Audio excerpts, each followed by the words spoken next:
कानुनमा केही शब्दहरू हुन्छन् जुन शब्द पर्यायवाची जस्तो लागे पनि त्यसको अर्थ चाहिँ फरक फरक हुन्छ। जस्तो द्रुतसान, उद्योग, षड्यन्त्र लगायत यी शब्दहरू सुन्दा एउटै एउटै लागे पनि यिनीहरूको अर्थ भने कानुनमा फरक फरक लाग्ने गर्दछ। हामीले षड्यन्त्रको विषयमा योभन्दा अगाडिको भिडियोमा प्रश्न पारिसकेका छौँ। आजको भिडियोमा भने हामीले आपराधिक उद्योग भनेको चाहिँ के हो त, उद्योग भन्नाले के जनाउँछ भन्ने सन्दर्भमा हामीले यो भिडियोमा प्रस्तुत गर्नेछौँ।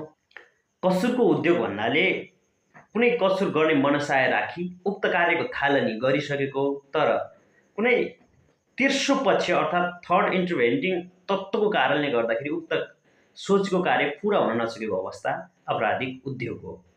यसमा मुख्यतया कर्ताले आफूले कुनै आपराधिक कार्य गर्ने मनसाय राखेको हुन्छ, साथै सो अनुरूप उक्त कार्य पूरा गराउनको लागि तयारीको चरण पनि पूरा गरिसकेको हुन्छ र फाइनल एक्टको लागि उसले आफ्नो पर्फर्मेन्स पनि सुरु गरिसकेको हुन्छ।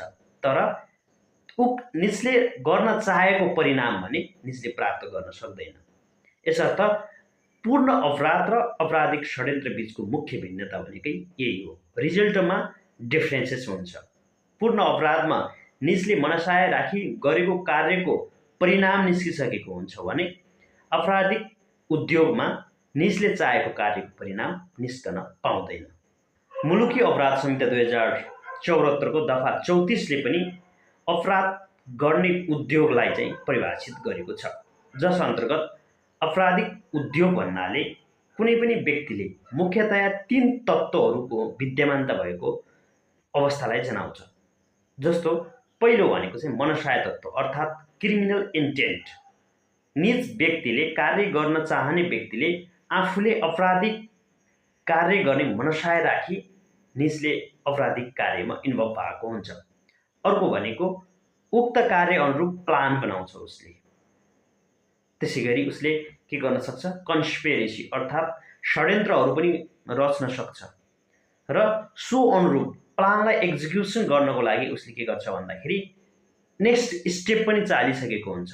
तर थर्ड एलिमेन्ट भनेको के हो भन्दाखेरि उसको परिणाम प्राप्त गर्ने उद्देश्य के हुन सक्दैन, पूरा हुन सक्दैन कुनै पनि थर्ड इन्टरभेन्टिङ फ्याक्टरको कारणले गर्दा। जसको कारण के हुन्छ भन्दा उसले क्रिमिनल इन्टेन्ट राखी गर्न खोजेको कार्यको परिणाम निस्कन पाउँदैन।